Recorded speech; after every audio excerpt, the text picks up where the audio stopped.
조선의 14대 왕 선조에 대한 평가는 지극히 극단적입니다.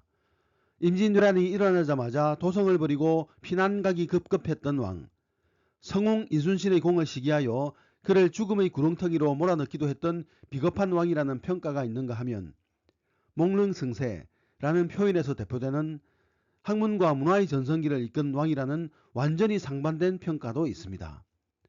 이황, 이이, 이준경, 정철, 윤두수, 이산해, 유성룡, 이원익, 이항복, 이덕형 등과 같이 조선을 대표하는 참모형 학자들이 대거 배출된 시대가 선조 때라는 점을 고려하면 선조의 긍정적인 리더의 면모도 알 수 있습니다.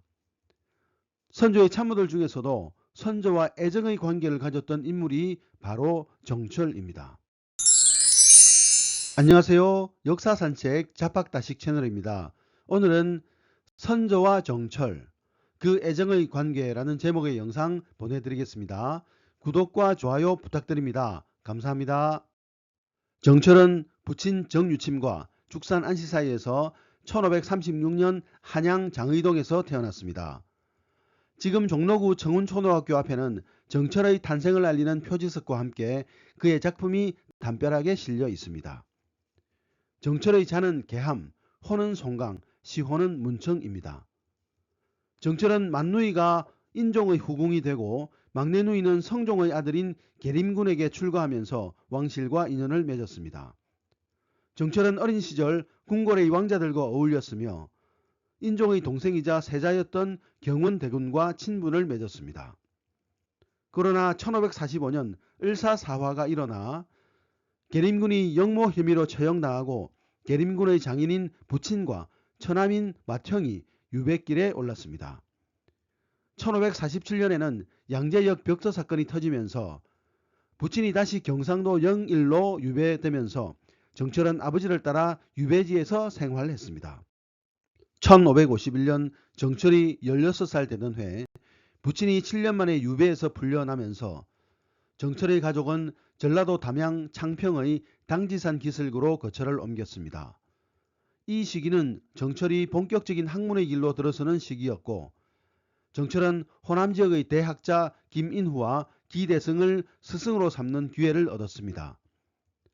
이 즈음 송강은 스스로 배워야 할 필요성을 깨닫고 드디어 하서 김인후의 문화에 들어가 학문을 청하였고 그 후 고봉 기대승을 쫓아 배웠다라고 정철연보는 기록하고 있습니다.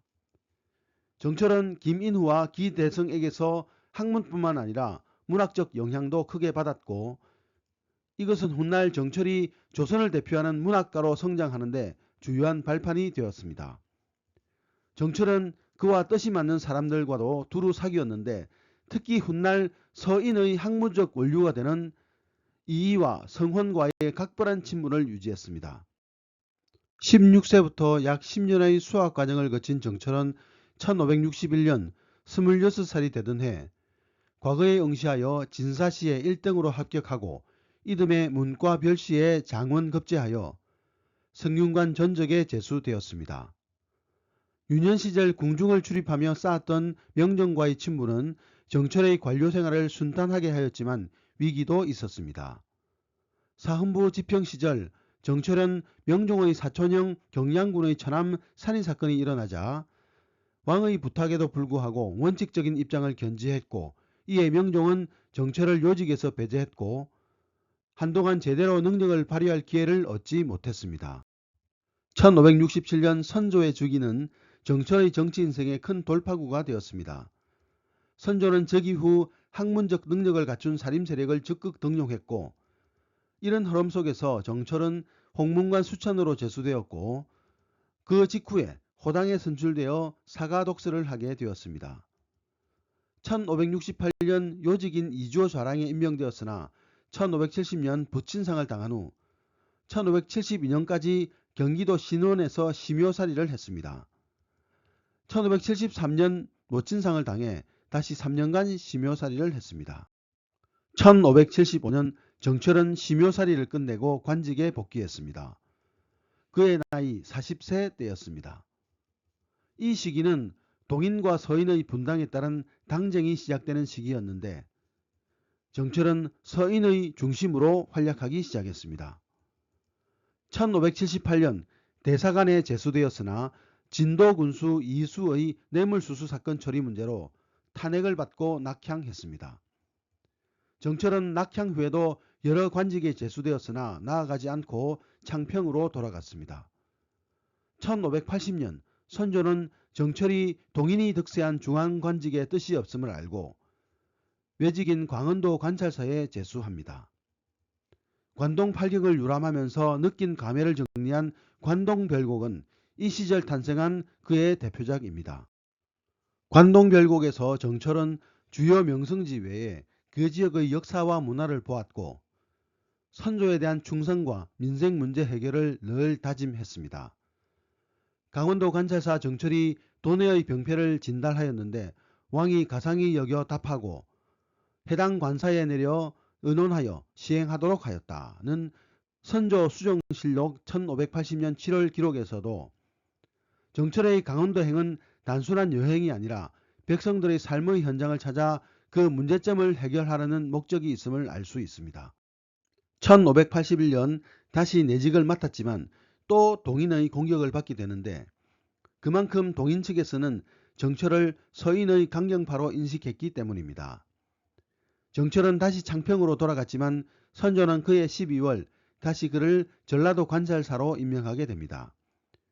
이후 정철은 1585년까지 도승지, 함경도 관찰사, 예조판서, 대사원 등의 직책을 맡으며 선조의 최측근 참모로 활약합니다. 1584년 8월에는 선조가 총마를 하사하여 출입함에 따라 총마의사로 불리기도 했습니다. 그만큼 선조의 총애가 지극했던 것이지요.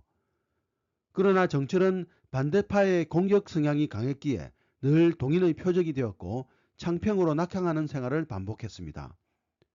낙향의 시간은 정철이 정치적 긴장에서 벗어나 여유를 갖게 만들어 주었고 그의 문학적 능력을 최대한 발휘할 수 있는 시간이 되었습니다. 이 시기에 삼위인곡, 송미인곡 등과 같은 작품이 생산되었고 정철은 한국 문학사에 큰 족적을 남겼습니다. 1589년 10월 정여립 영모 사건이 일어나 조정을 완전히 뒤흔들었습니다. 정여립은 죽도에서 자살로 마감했지만 정치적 후폭풍은 만만치 않았습니다. 정여립과 조금이라도 연루된 자들이 줄줄이 체포되어 처형당하는 기축옥사로 이어졌습니다. 기축옥사는 서인이 동인에 대해 반격을 가하는 사건으로 비화되었고 이때 탄압의 주역이 정철이었습니다. 처음에는 영모수사 책임자를 동인 정은신이 맡았으나 정은신이 정여립과 친분이 두텁다는 이유로 정철이 우의정에 제수되면서 위관 즉 수사 책임자가 되었습니다. 정철이 위관이 된 후 수사가 거세지면서 뚜렷한 증거 없이 심증만으로 관련자로 지목되어 죽임을 당했습니다. 김우옹, 최영경, 이발, 이길, 백유양 등 동인의 핵심들이 줄줄이 유배되거나 처형을 당했습니다. 이에 동인들은 서인 중에서도 특히 옥사를 주도한 원흉, 정철에 대해 깊은 원한을 갖게 되었습니다.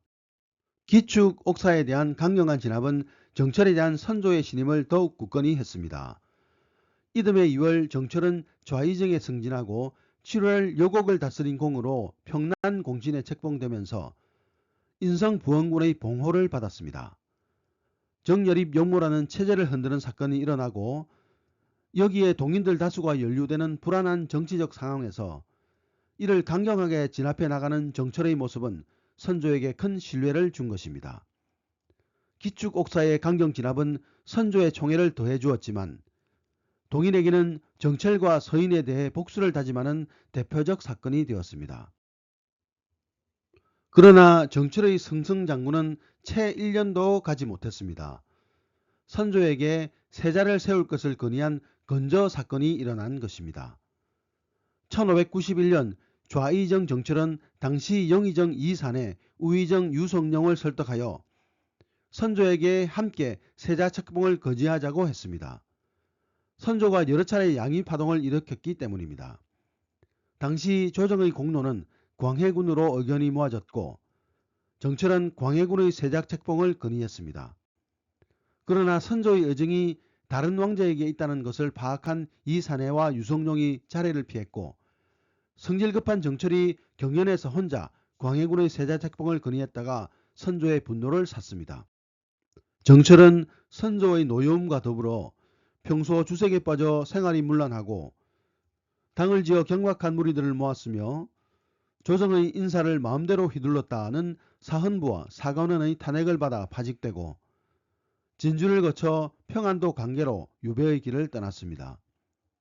그렇게 선조의 총애를 받았지만 후계 문제를 왕의 뜻에 맞지 않게 건의한 죄가 너무나 컸음을 정철은 뒤늦게 실감했을 것입니다.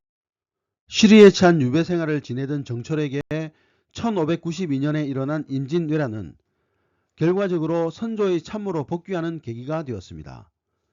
개성을 거쳐 평양으로 다시 의주로 피난을 가던 선조에게 그래도 믿을 만한 참모는 정철밖에 없었습니다. 선조는 개성에서 군민들의 건의를 받는 형식으로 정철을 사면하고 다시 자신의 곁으로 불렀습니다. 당시 유성룡을 비롯한 대부분의 참모들이 의주로 피난 가는 것을 반대하자 선조는 자신의 피난길에 함께할 인물로 충직한 정철을 불러들인 것입니다. 정철은 선조의 부름을 받아 1592년 5월 평양에서 선조를 뵙고 6월 11일 평양성을 떠나는 선조를 호종하여 의주까지 피난길을 함께 했습니다. 그해 7월 정철은 양호를 채찰하는 명을 받고 임무를 수행했으며 1593년에는 사은사로 명나라에 다녀왔습니다. 그러나 반대 세력이 워낙 많았기 때문에 정철은 명나라에 다녀온 직후 다시 동인이 중심이 된 사헌부와 사관원의 탄핵을 받았습니다. 선조에게 사면을 청한 후 강화도 송정천으로 물러난 정철은 이후에는 더 이상 선조의 곁을 지키지 못하고 1593년 12월 18일 58세로 생을 마쳤습니다. 선조실록에는 정철은 술을 좋아하는 성향 때문에 여러 차례 탄핵의 대상이 되었고 술로 인해 여러 구술소에 올랐다라고 기록되어 있습니다. 완고하고 직선적인 성격이 술을 통해 더욱 명백하게 행동으로 표현되었기 때문일 것입니다. 현재 정철에 대한 평가는 극명하게 엇갈립니다.